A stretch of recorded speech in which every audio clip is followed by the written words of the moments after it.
Olá, pessoal, tudo bem? Chamo-me Lamonier Barros, irei ministrar a vocês o curso sobre pensão alimentícia e na aula de hoje eu irei falar sobre quando que deve haver o ingresso da ação de alimentos e quem deve efetuar o pagamento dos alimentos, tá ok?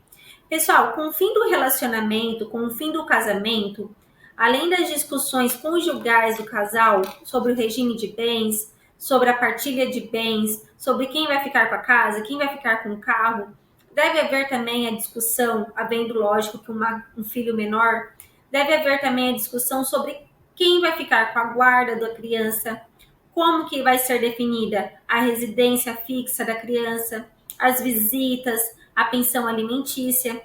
Então, entre todas essas discussões com o fim do relacionamento, deve também ser discutido os direitos do filho menor, tá ok? Então, como que funciona?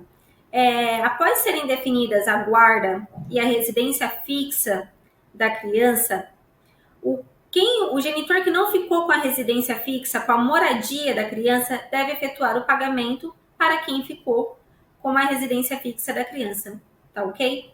Mas deixa eu fazer uma observação, que eu gosto de fazer uma observação todas as vezes que os clientes chegam aqui me procurando para tratar de assuntos sobre a ação de alimentos. Pessoal, é muito importante que saibamos que a obrigação alimentar é de ambos os genitores, tá bom? Não é só porque eu fiquei com a residência fixa do meu filho, um exemplo, que o meu marido vai ter de arcar, o meu ex-marido vai ter de arcar com todas as despesas do meu filho. Não, eu também preciso ajudar.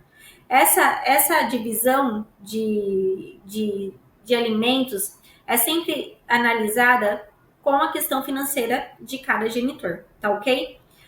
Eu sempre gosto de fazer essa observação, porque é muito comum chegar aqui no escritório mães que falam que o outro genitor, que o pai vai ter de arcar com tudo, com todas as despesas do filho, e não é assim que funciona. Então, ficou lá definido que o pai e a mãe têm uma guarda compartilhada e a residência fixa do filho é com a mãe, tá? Então, o pai fica sendo obrigado a efetuar o pagamento da pensão alimentícia mensal ao filho. Ficou sendo definido que a guarda unilateral é da mãe, a residência fixa é com a mãe, então ficou sendo o pai obrigado a efetuar o pagamento da pensão alimentar mensal.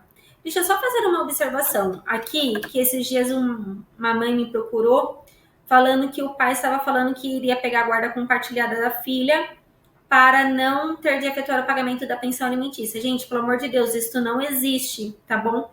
Mesmo que seja definida a guarda compartilhada do filho, tá bom? Com os pais, a obrigação alimentar prevalece, tá ok? Então, deixa eu falar como que é definida essa pensão alimentícia, quanto que o pai deve efetuar o pagamento dos alimentos, quanto que deve ser descontado na folha de pagamento, em caso de desemprego também paga, como que funciona? Gente, é o seguinte, quando há um divórcio, uma separação consensual, é muito tranquilo discutir essa questão de alimentos. Por quê? Porque quando há um divórcio, há uma separação consensual, o casal consegue conversar sobre esta questão dos alimentos, sobre a questão da guarda, sobre a questão das visitas. E quando eles nos procuram como advogados, é somente para intermediar e ingressar com uma ação de alimentos. Então, quando há esta dissolução consensual, o casal já chega aqui conversados. Então, eles já analisaram qual que é a despesa mensal do filho, qual que é a condição financeira que cada um possui.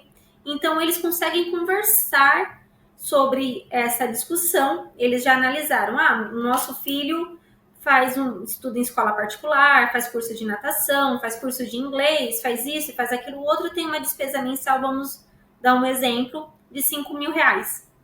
Esses R$ 5.000 eu consigo ajudar com um valor X, com um valor de 2.000, e assim fica definido. Então, como isso, lógico, gente, é uma mera ilustração para a gente ter uma noção, tá bom? De como que é feita a partilha, como que é feita essa divisão, essa discussão, quando o casal consegue conversar. Então, eles chegam aqui no nosso escritório já definido tudo. Então, a gente faz apenas pequenos ajustes, como nós temos mais conhecimento nessa parte jurídica, Então, ok, ficou definido que você vai pagar R$ 2.000 de pensão? Ok. Em caso de desemprego, o senhor vai pagar quanto? Ah, vou pagar os mesmos 2.000. Os mesmos 2.000 em caso de desemprego? Sim. Então, ok, perfeito. A gente faz os ajustes, protocola a ação, o juiz manda para o Ministério Público analisar, o Ministério Público concorda, se estiver tudo certinho, ele concorda com essa definição de alimentos e pede para o juiz homologar. O juiz analisa novamente o processo, se estiver de acordo com o Ministério Público, concorda e homologa essa ação de alimentos. Se não tiver, ele manda fazer alguns ajustes, a gente protocola novamente e sai a sentença homologando este acordo consensual entre as partes, tá ok? Então, quando tem essa parte consensual, essa separação, esse divórcio consensual, é muito tranquilo essa parte de alimentos, que não tem aquela discussão que causa desgaste até mesmo para criança. Mas, doutora, professora, não teve essa parte de consenso, o casal não consegue chegar no consenso, o casal não consegue discutir sobre quanto que vai pagar, muitas vezes o pai fala que não vai pagar nada, e é aquela confusão tremenda. Gente, é muito importante observar nessa hora de litígio quem você está representando. Se você está representando o pai, que quer ofertar os alimentos, ou se você está representando a mãe, que quer entrar com uma ação de alimentos para que o pai efetue o pagamento dos alimentos. É muito importante você observar esta parte, essa questão de quem você está representando, para poder fazer uma petição inicial bacana, um processo que ajude, né, e não prejudique o seu cliente, nem mesmo o filho menor, tá ok? Então, se você está representando a mãe chegou no seu escritório falando que separou do pai, que separou do ex-marido, né? E que ele não está efetuando o pagamento, que ela gostaria de entrar com uma ação para que fosse definido certinho os alimentos do filho, porque ele não está ajudando em nada. Nesse momento, como que a gente deve proceder? Gente, para ambos os casos, se você está representando o pai ou representando a mãe, o que a gente deve fazer? Sentar com quem você está representando e falar, ok, me fala quais são os gastos que você tem com seu filho. Quais são as despesas? Então, a mãe ou o pai, a parte que você está representando, vai falar, olha, meu filho estuda em escola particular, que é tanto. Meu filho faz curso de inglês, que é tanto. Meu filho faz um curso de natação, outro curso, que é tanto. Muitas vezes é bebezinho, né? Ah, meu filho ainda é uma criança, usa fraldas, toma leite. Então, todas essas despesas que a criança tem, você coloca no papel e vai somando. Ok, deu um valor de R$ 5.000 mensal, que são as despesas do seu filho. Você está representando a mãe. Então, como que a gente vai proceder? Deixa eu só fazer uma outra observação também. Gente, é muito comum pensarmos que deve ser definido, que o juiz vai definir os descontos de alimentos em salário do pai, do genitor, em 30% a 33%, tá?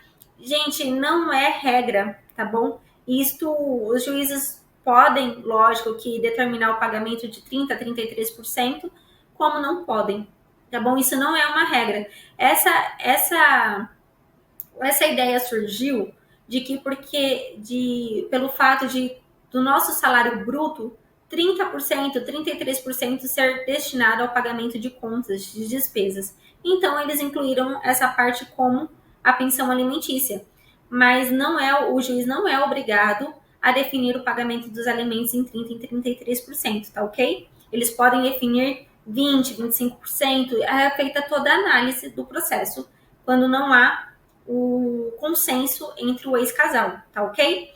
Então, estou representando a mãe chega aqui ao meu escritório, relatando todas as despesas com o filho. O que eu faço geralmente? Gente, vou nos 33%. Ou às vezes até um pouquinho mais, eu sempre faço uma análise. Então eu falo, olha, excelência, a mãe tem as despesas tais e tais e tais com o filho, precisa de ajuda, o pai faz isso, faz aquilo e tem condições de pagar o valor X. Isso eu oferto na minha petição inicial. Então eu peço 30%, 33%, às vezes um pouquinho mais. É sempre importante analisar o caso, tá ok? Para a gente ter uma definição aí de quanto a gente vai pedir em petição inicial. E em caso de desemprego, também deve ser estipulado o valor que o pai pagará a mérito do desemprego. Gente, deixa eu fazer uma observação muito importante. Quando vocês forem montar a petição inicial, o processo de alimentos, e vocês forem solicitar o pagamento dos alimentos do genitor, coloque sempre a incidência sobre os reflexos do salário. Quais são os reflexos? Férias, 13º salário, PLR, alguns benefícios que ele possa ter. Por quê? Se não tiver esse contexto desses reflexos, não vai poder exigir, tá bom? Então, representando a mãe, você faz toda essa observação e ingressa com a ação de alimentos, tá ok? Quem me procurou foi o pai que não está residindo com o filho, ele quer ofertar os alimentos ao filho. Então, sempre quando ele me procura, eu faço também as mesmas ponderações das despesas com o filho, mas ele me fala o valor que ele pode arcar com os alimentos. Então, ele chega geralmente e fala assim: olha, doutora, meus filhos têm essas despesas e eu posso arcar com tanto. Então, quando eu faço uma ação de alimentos, oferta de alimentos, eu já coloco na petição inicial que o genitor pode arcar com o valor X mensal e, em caso de desemprego, o valor X, tá ok? Então, o juiz vai analisar, o Ministério Público vai analisar também, para ver se está coerente. Gente, tanto faz se você está representando o pai ou se você está representando a mãe.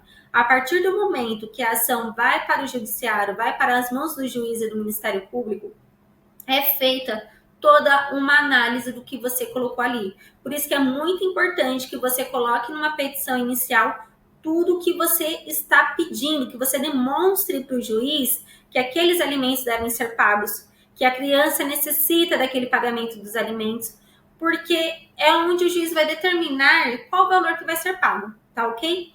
É importante também, eu gosto muito de demonstrar as condições financeiras do pai na minha petição inicial, quando eu estou representando a mãe, para poder colaborar ali com um índice mais elevado, uma porcentagem mais elevada no desconto do pai, tá bom?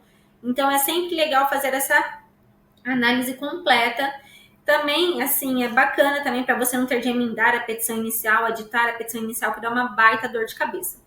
Se há litígio, a outra parte também vai apresentar a contestação, falando se concorda ou não concorda com aquela petição inicial que você está ofertando, com os alimentos que você está ofertando, né? Com o que você está exigindo. Apresentado a petição inicial, contestação, o juiz vai analisar junto com o Ministério Público.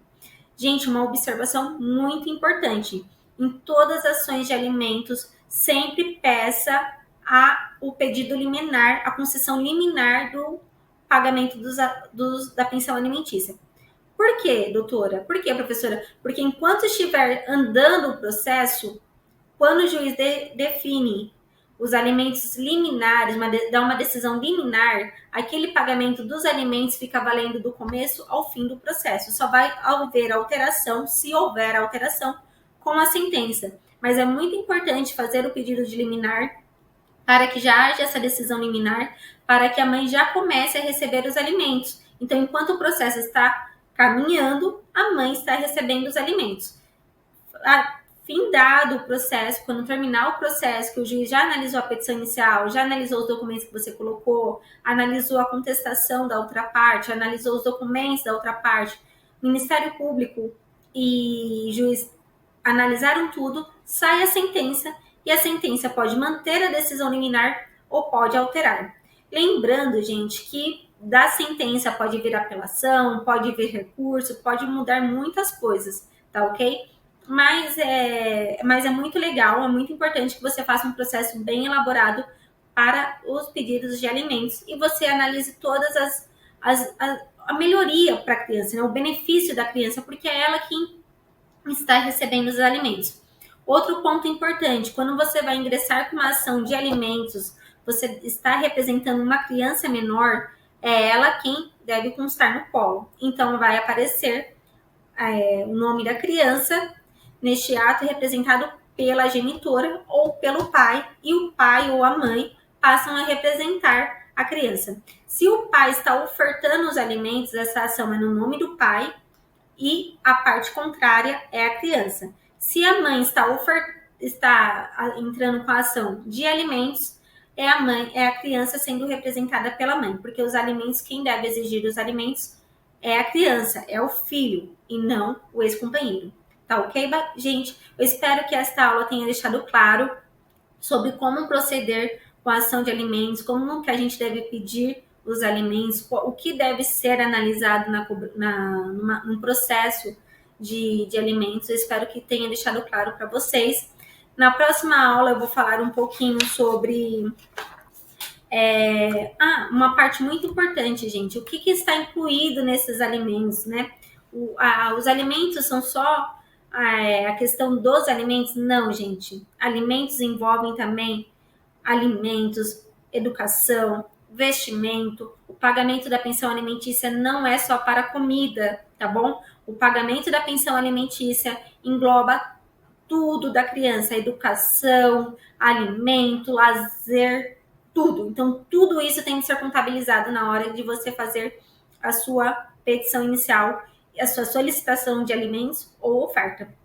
Tá bom? Gente, essas são as minhas observações. Espero vocês na próxima aula, que eu vou falar um pouquinho mais sobre quando os avós devem ser chamados para o processo, se o ex-cônjuge tem ou não tem direito também nos alimentos, tá ok? Até a próxima aula, pessoal!